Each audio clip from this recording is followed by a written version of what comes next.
Chief Justice Roberts, Vice President Harris, Speaker Pelosi, Leader Schumer, Leader McConnell, Vice President Pence, and my distinguished guests, my fellow Americans. This is America's day. This is democracy's day, a day of history and hope, of renewal and resolve. Through a crucible for the ages, America has been tested anew, and America has risen to the challenge. Today, we celebrate the triumph not of a candidate, but of a cause, the cause of democracy. The people, the will of the people, has been heard, and the will of the people has been heeded. We've learned again that democracy is precious, democracy is fragile, and at this hour, my friends, democracy has prevailed. So now, on this hallowed ground where just a few days ago, violence sought to shake the Capitol's very foundation, we come together as one nation, under God, indivisible, to carry out the peaceful transfer of power as we have for more than 2 centuries. As we look ahead in our uniquely American way, restless, bold, optimistic, and set our sights on the nation we know we can be and we must be. I thank my predecessors of both parties for their presence here today. I thank them from the bottom of my heart. And I know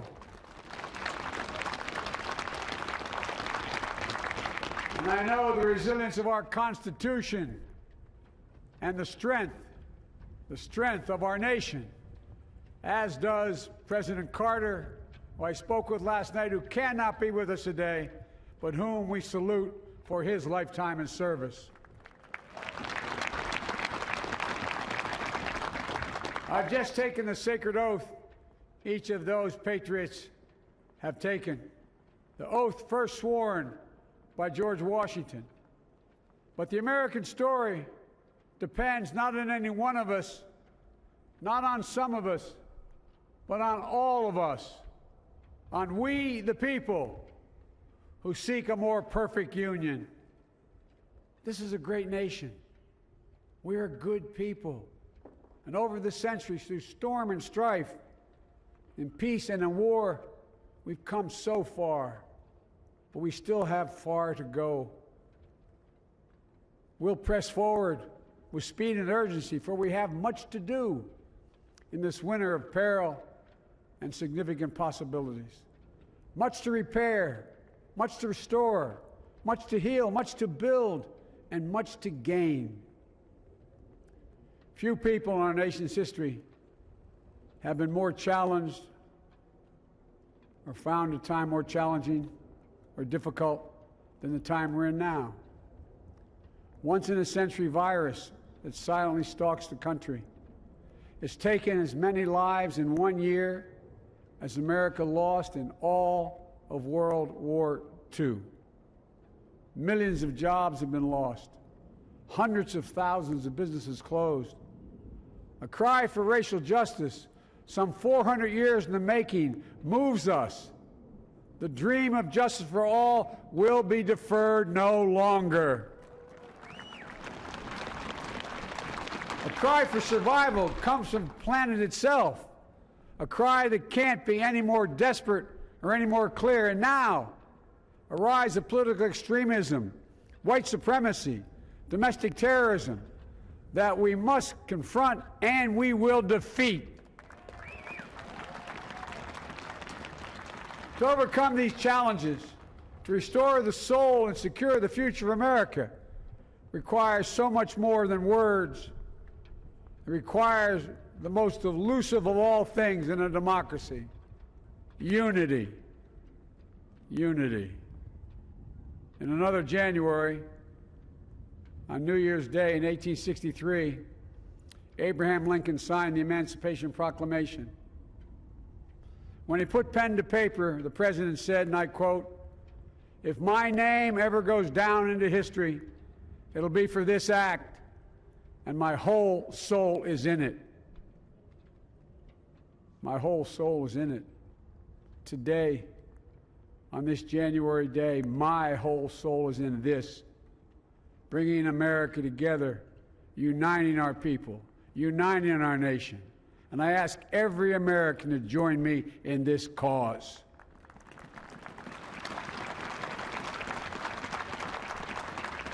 Uniting to fight the foes we face: anger, resentment and hatred, extremism, lawlessness, violence, disease, joblessness, and hopelessness.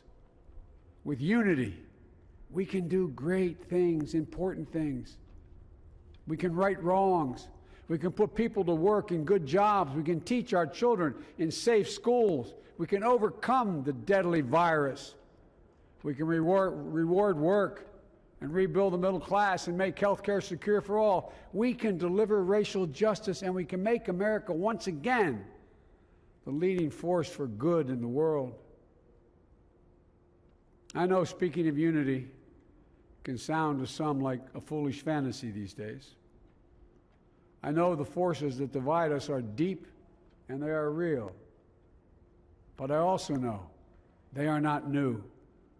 Our history has been a constant struggle between the American ideal that we're all are created equal and the harsh, ugly reality that racism, nativism, fear, demonization have long torn us apart. The battle is perennial, and victory is never assured. Through Civil War, the Great Depression, World War, 9/11, through struggle, sacrifice, and setbacks, our better angels have always prevailed. In each of these moments, enough of us have come together to carry all of us forward. And we can do that now. History, faith, and reason show the way of unity. We can see each other not as adversaries, but as neighbors. We can treat each other with dignity and respect. We can join forces, stop the shouting, and lower the temperature. For without unity, there is no peace, only bitterness and fury. No progress, only exhausting outrage. No nation, only a state of chaos. This is our historic moment of crisis and challenge, and unity is the path forward. And we must meet this moment as the United States of America. If we do that, I guarantee you we will not fail. We have never, ever, ever, ever failed in America when we've acted together. And so today, at this time, in this place, let's start afresh, all of us. Let's begin to listen to one another again, hear one another, see one another, show respect to one another. Politics doesn't have to be a raging fire, destroying everything in its path. Every disagreement doesn't have to be a cause for total war. And we must reject the culture in which facts themselves are manipulated and even manufactured.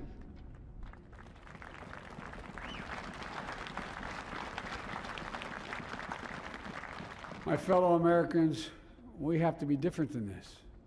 America has to be better than this. And I believe America is so much better than this. Just look around. Here we stand in the shadow of the Capitol Dome, as was mentioned earlier, completed amid the Civil War, when the Union itself was literally hanging in the balance. Yet we endured. We prevailed. Here we stand, looking out on the great mall where Dr. King spoke of his dream.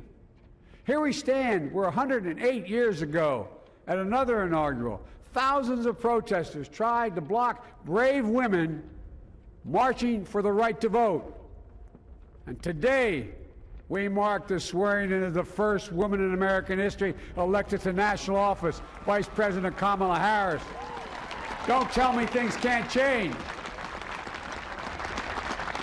Here we stand, across the Potomac from Arlington Cemetery, where heroes who gave the last full measure of devotion rest in eternal peace. And here we stand, just days after a riotous mob thought they could use violence to silence the will of the people, to stop the work of our democracy, to drive us from this sacred ground. It did not happen. It will never happen. Not today, not tomorrow, not ever. Not ever.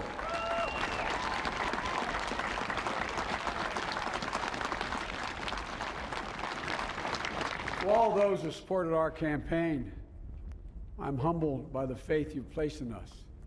To all those who did not support us, let me say this. Hear me out as we move forward.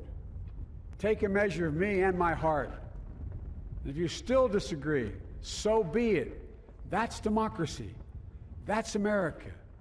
The right to dissent peaceably within the guardrails of our republic is perhaps this nation's greatest strength. Yet hear me clearly. Disagreement must not lead to disunion. And I pledge this to you. I will be a president for all Americans. All Americans.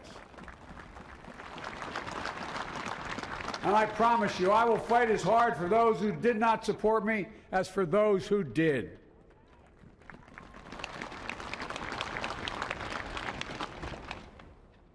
Many centuries ago, St. Augustine, a saint of my church, wrote that a people was a multitude defined by the common objects of their love.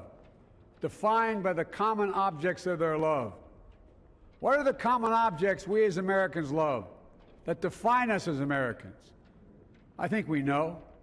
Opportunity, security, liberty, dignity, respect, honor, and yes, the truth. Recent weeks and months have taught us a painful lesson. There is truth and there are lies. Lies told for power and for profit. And each of us has a duty and a responsibility as citizens, as Americans, and especially as leaders. Leaders who have pledged to honor our Constitution and protect our nation, to defend the truth and defeat the lies. Look, I understand that many of my fellow Americans view the future with fear and trepidation. I understand they worry about their jobs. I understand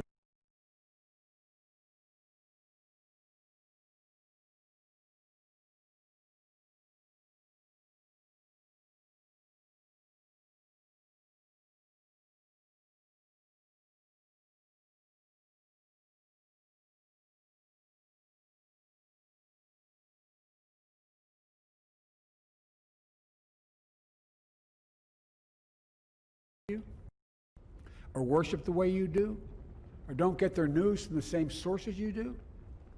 We must end this uncivil war that pits red against blue, rural versus urban, or rural versus urban, conservative versus liberal. We can do this if we open our souls instead of hardening our hearts, if we show a little tolerance and humility, and if we're willing to stand in the other person's shoes, as my mom would say, just for a moment, stand in their shoes. Because here's the thing about life. There's no accounting for what fate will deal you. Some days, when you need a hand. There are other days when we're called to lend a hand. That's how it has to be. That's what we do for one another. And if we are this way, our country will be stronger, more prosperous, more ready for the future. And we can still disagree. My fellow Americans, in the work ahead of us, we're going to need each other. We need all our strength to persevere through this dark winter. We're entering what may be the toughest and deadliest period of the virus. We must set aside politics and finally face this pandemic as one nation. One nation. And I promise you this, as the Bible says, weeping may endure for a night, but joy cometh in the morning. We will get through this together. Together. Look, folks, all my colleagues I serve with in the House and the Senate up here, we all understand the world is watching all of us today. So here's my message to those beyond our borders. America has been tested, and we've come out stronger for it.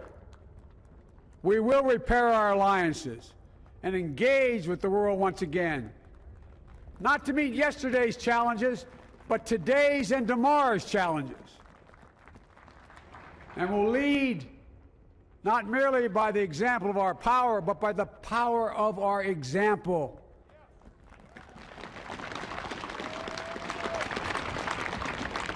We'll be a strong and trusted partner for peace, progress, and security. Look, you all know we've been through so much in this nation. And my first act as president, I'd like to ask you to join me in a moment of silent prayer. Remember all of those who we lost in this past year to the pandemic. Those 400,000 fellow Americans, moms, dads, husbands, wives, sons, daughters, friends, neighbors, and co-workers. We'll honor them for becoming the people and the nation we know we can and should be. So I ask you, let's say a silent prayer for those who've lost their lives and those left behind, and for our country.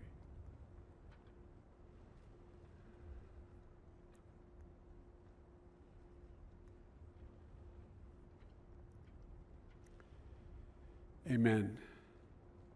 Folks, this is a time of testing. We face an attack on our democracy and on truth, a raging virus, growing inequity, the sting of systemic racism, a climate in crisis, America's role in the world. Any one of these would be enough to challenge us in profound ways. But the fact is, we face them all at once, presenting this nation with one of the gravest responsibilities we've had. Now we're going to be tested. Are we going to step up, all of us? It's time for boldness, for there's so much to do. And this is certain. I promise you, we will be judged, you and I, by how we resolve these cascading crises of our era. We will rise to the occasion is the question. Will we master this rare and difficult hour? Will we meet our obligations and pass along a new and better world to our children? I believe we must. I'm sure you do as well. I believe we will.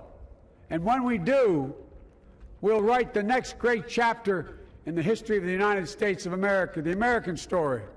A story that might sound something like a song that means a lot to me. It's called American Anthem. There's one verse that stands out, at least for me, and it goes like this. The work and prayers of century have brought us to this day. What shall be our legacy? What will our children say?